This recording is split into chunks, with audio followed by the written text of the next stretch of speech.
So we have been pulling questions out of this box from my students about oil painting over the last few weeks. And the question for this week is, how do I finish off the edges of my canvas? Well, I'm glad you asked, because I'm going to give you the 3 different ways that I finish off my canvases, and hopefully you will know then which one you prefer to do. And at the end of this YouTube, I'm going to be pulling out another question out of this box for next week. Let's go. All right, so first way, number 1, is leave it blank. So obviously this doesn't have any picture on it, but if it did, I would just go right to that edge there and leave it white around the edges. Very easy. But when you do paint, make sure you do go around the edge just a tiny little bit. Otherwise, you're going to have a white line going all the way around. So that's a really easy way, easy one. Sometimes I do that, but this is the way I mostly do it. And all these 3 paintings here are exactly the same as this. So you will see that on the edge here, it's green, but it sort of changes color. And I've sort of gone with the flow of what I can see on the edges. Even on the top I've done it, and on the side I've done it on the bottom. I've even done it on the bottom too, you can see there. So it's different sorts of shading, but it's fairly blurry, as you can see. So it's a very, realistic painting, but on the edge I haven't sort of gone around and done everything very fine.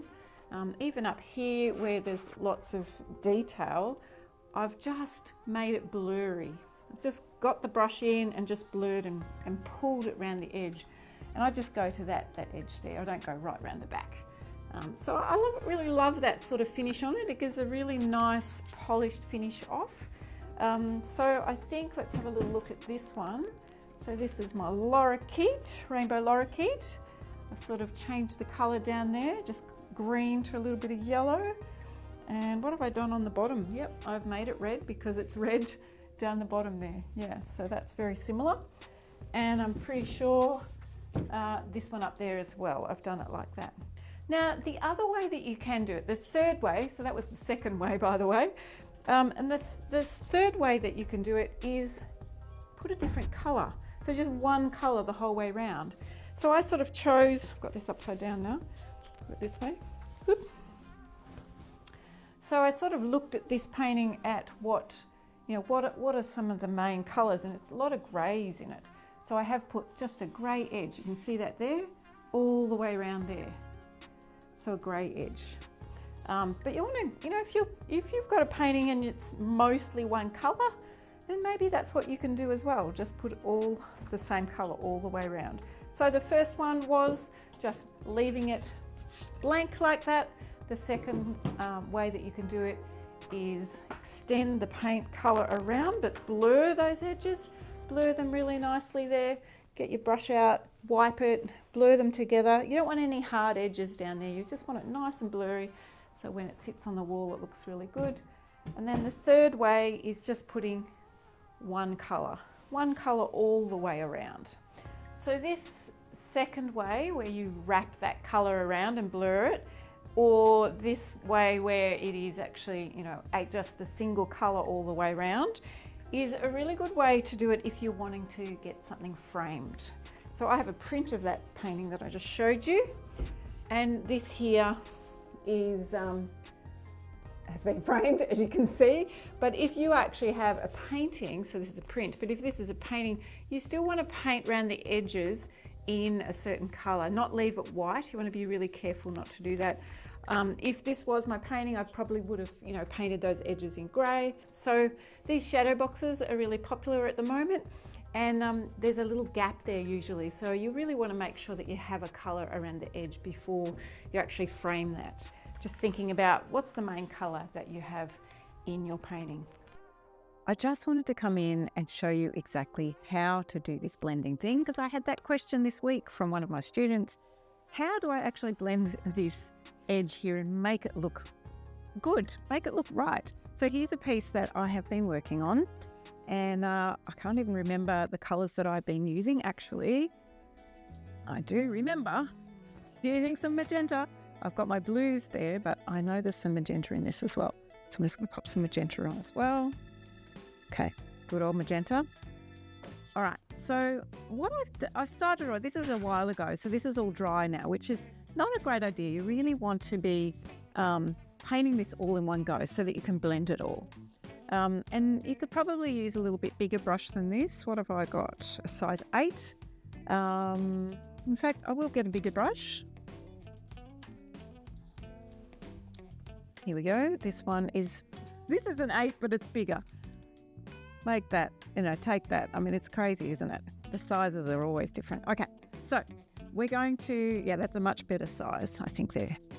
I'm going to grab some colours here and make this colour that we have down in here, bit of white, bit of blue, tiny bit of magenta, tiny bit of turquoise. There's a whole heap of little different colours. Let's hope I can sort of mix the same colour. A little bit greener. I'll get a bit more blue and a bit more.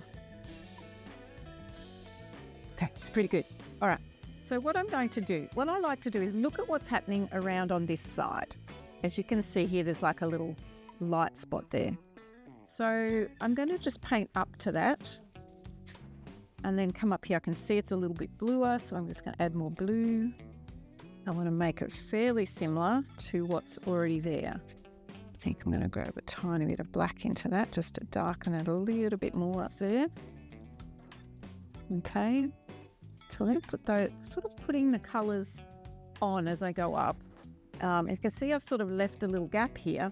So you can go around the back edge. You don't have to make the colour go all the way around. It's a lot lighter up here, so I'll do that in a minute. So I'm just going to sort of bring this edge around a little bit. Just a touch. All right, so now we've got a lot of lighter colours. I'll get a lot more white on my brush. Similar, pretty similar. Could be a little bit bluer. Let's grab some more blue and white, hey? Doesn't have to be exact. It really doesn't. So I'm just going to pop that all. I'm just putting all the colours on first. I think I want to sort of get around the back of that a little bit darker. So I'm just going to grab a little bit more of the colour around the back. I just don't want it to stand out that much. All right, now up here, it's quite light all the way up there. So let's grab a fair bit of light colour. I'm going to go up the edge, the back edge, because I don't know if it's exactly the right colour. So that's not bad. It's quite light. So I'm going to grab even more white as I go towards the front of that. I can't see what I'm doing, but you can. Let me just go around here for a sec. Okay, cool. I think it needs to be even lighter. All right, so I've got all the way up there with all that nice light colour. And where it is really light, I do want to get it lighter. All right, so I sort of just basically come down. Oh, I've got to fill all those spots in. What's there? What's that little spot there? Oh, it's a bit of purple. Okay, let's make a little bit of a purpley thing. A bit of purple colour. Pop that in there. That's a little bit more lighter turquoisey colour. Let's put a bit of that in there. All right. So we've put the colours on. Now's the fun part, is we wipe our brush because most of it is wet, not all of it. And then what we're going to do, we're not going to go up and down this way. We're going to go across. And the reason we're going across is because we're wanting to blend both colours together at the same time. So we just sort of go up and down a little bit. Wherever we can see the blend that we want to blend, we're just going to blend it. Now keep wiping the brush because you don't want it to all end up the same colour. And you just press fairly lightly, don't push really heavy, just lightly around all of those edges and blending them together. Ah, love it. Don't you love it? See how beautiful and smooth that is? Wiping your brush lots and lots, and you can, go in and look. Oh, see there, I feel like that colour needs to come around there a little bit because it had some purple on the edge, so I've just sort of made that make sense there. Where else can I make it make sense? I feel like what you want to do is look in it from, it's a bit hard for me to do it while we're filming, but to look at it from this angle so that if you see that that's dark that's come around the edge, you want to sort of bring the colour around a bit more, because I can see there's actually a bit more purple there. So let's just put a bit of that on the edge. You've got to mix the right colour up though if we want to make it work. Okay, that's a bit better. Where was it? Up here. Purpley, bluey, still haven't got it the right colour yet. All right, that's a bit better. Just making that a little bit darker just there.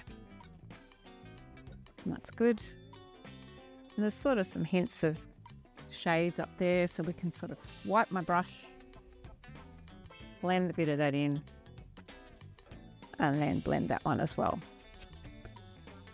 Just making sure that it sort of makes sense around the other side.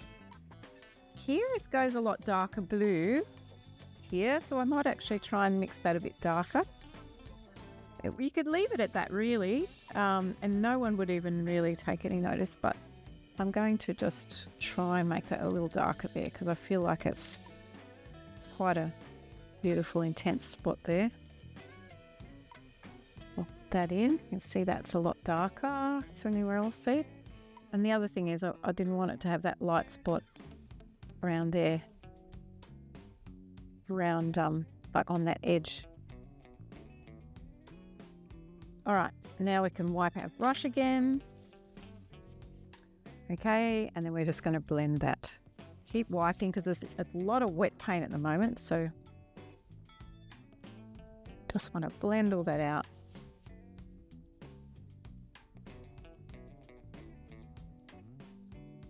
So that makes sense. How's that? That looks pretty good. I'm happy with that. So yeah, I just wanted to show you how you blend the edge. I've told you that it's, one of the 3 ways that I like to do the edges of a canvas. Plus, it'll be really helpful for you to see how I do it. And as promised, I'm going to pick out a question from the question box for this week, or for next week, I should say, and scrumpling around everywhere. And here we go. And the question is, drum roll, how to make a painting go from 2D to 3D, from flat to realistic. That is a question I get asked a lot, or like all these questions are questions I get asked a lot. And there are some specific answers that I can give you that make your painting look so much more real and not flat. And I'm really excited about sharing that with you next week. So until then, keep creating and keep doing the things that you love to do, doing more of the things that you love to do, and I'll see you next week.